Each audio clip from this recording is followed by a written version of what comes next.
Hey, everybody! I'm C83 and we meet again. I will continue to tell you today. In the CDS color system, a very important basic property of color. It is the CDS color metric color properties.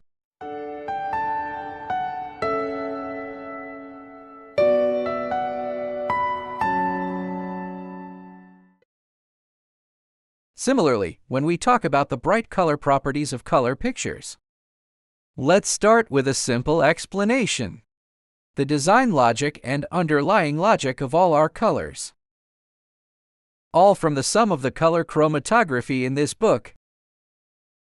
We call it the colorful sutra. That's where the color data for CDS comes from. From this scale we've seen it twice last time. And we're going to do the same thing here. One for everyone to interpret. This issue we are going to talk about is basic attributes of color quantity and its basic law.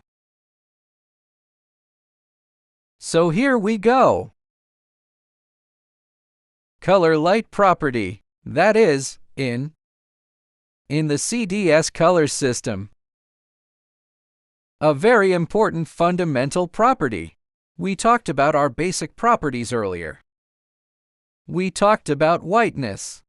So now we're going to talk about chroma properties, so-called chroma properties. That is, the amount of color in the color system. It has certain internal requirements. And this requirement, it is very clear in the color system. Let's take a look. Linear attribute relation of color quantities. We talk about color in general. Everyone has a definition behind it. It's linear. So-called linear properties. That's in the CDS triangle.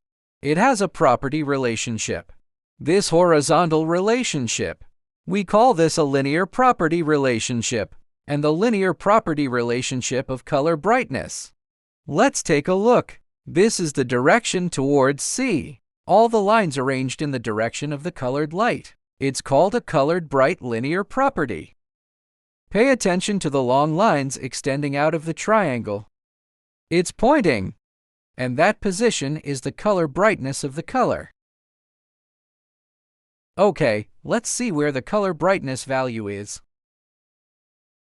Look at these three lines. It's all out there. All break through the value that appears outside the triangle. The color value it points to is the color brightness value. Here are three examples we have given. One refers to a value of 75. One is 50. There is another 25. They both refer to the value of the extension part. So those are the three values. And these three lines are what we call colored material. And the arrangement direction of the bright colors. The line that is arranged from black to 100% chroma is called the color quantity. And there's lots and lots of lines. And those are bright colored lines. All the lines in the C array here are colored measuring lines. So these are the vertical lines. There's a very clear interpretation of that. Lines aligned in the W-colored bright direction. A line extending outside a triangle. And that's when you see these outer extensions. What is the color value in its red circle? Color brightness, 75, 50, 25 respectively. So here we have a color light. A basic application method in color design. So we're in the CDS hue loop. Find any three colors. You design according to your design habits. You can do 1, 2, 3, 4. Then we are in the triangle. That is, in the linear property relationship of the triangle. We pick a line. We put these three lines. The arrangement of three shades of color on a chroma phenomenon. And this phenomenon is 20. That is to say, so we've got three colors in the ring. And what about these three colors? Its chroma value is the same. It's just that its blackness value and whiteness value are different. Each of them has a different blackness and whiteness, but his chroma is the same. We'll see. What kind of special visual patterns does he have? This is what we just read. Adopt the same harmonic law of the amount of color of the color. Choose 3 different colors in the triangle. Carry out a ratio of a color. So there's a very consistent visual pattern. Okay, let's take a look. Is it ranked by color metric? What does the visual relationship look like? So this is what we measure. The interpretation of the basic underlying logic. Let's look at these lines parallel to the W and B lines.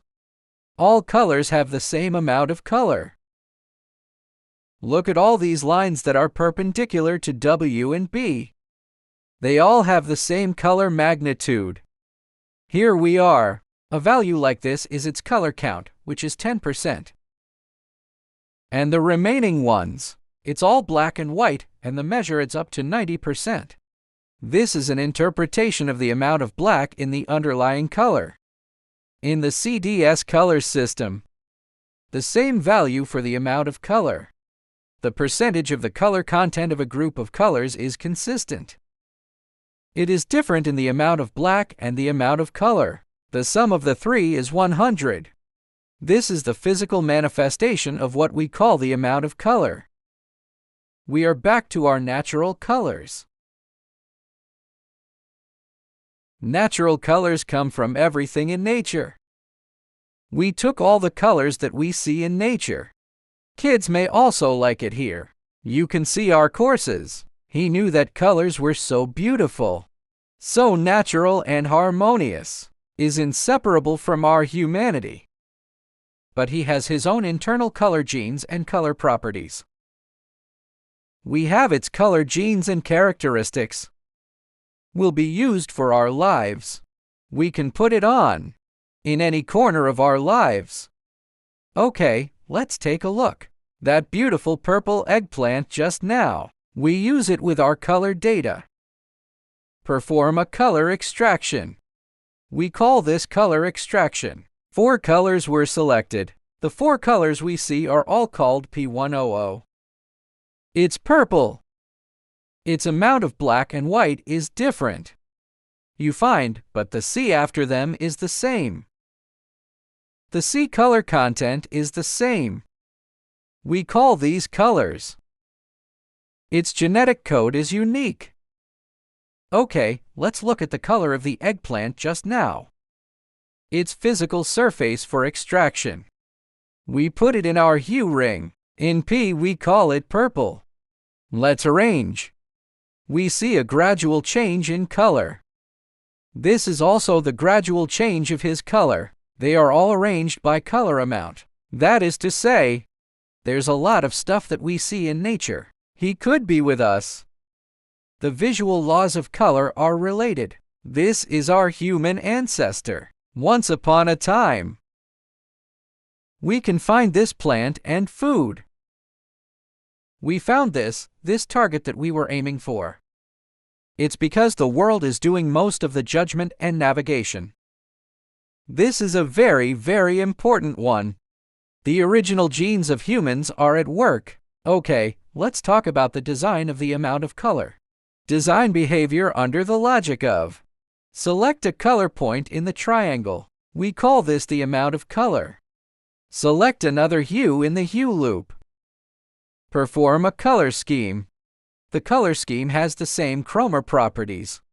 This is his request. This is a very important one.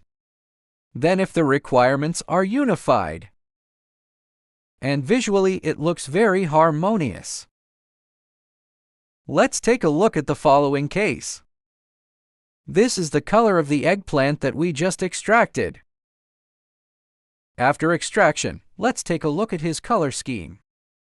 Form a different kind of relationship with us. You are vaguely in this. You will see the spirit of the color of the eggplant. And the color characteristics of eggplant are being used. But you don't see the characteristics of the eggplant. This is the promotion of color culture and art. The most important part: don't use color directly, or our natural symbol for matter. Humanity will not progress. We must use the color symbols of the genes that color it, then apply to other forms and vectors. This is when your color will grow, will be energetic, will be integrated into our lives, to be touched and accepted by humans. This is using the same amount of color scheme, made some dough patterns of some textiles. If you are interested, there is a chance. Let's talk about some color problems in the design of a textile color scheme alone. Right, so again, we use our own CDS AI tool Color Scheme Express. And then read it. What does the natural phenomenon of its color look like? We still use our color scheme courier software. Let's read it. The color scheme of the eggplant just now. Here is what we chose. It's purple eggplant color. And here we are, arranged in the same way as Chromer. You will find the arrangement of the four colors of this color. It's pretty obvious. It's the same Chromer. And down here, we get its color, its morphology. At the same time, CDS encoding and CMYK encoding are also obtained. At the same time, we get the color scheme of main auxiliary points. So that's the area scheme. So this is how we design the color scale. Representation of colors with primary and secondary points. You'll understand when you see it. Color design is not created by individuals. It's inherent in nature. It's just that we can summarize it as humans can tell. Identify colors that are easy to produce and copy. Okay, so that's what we did with the primary and secondary approach. Extracted Chromer design method. What we see here is the color of our primary and secondary points. So this is the CDS code for the 4-color transition ladder.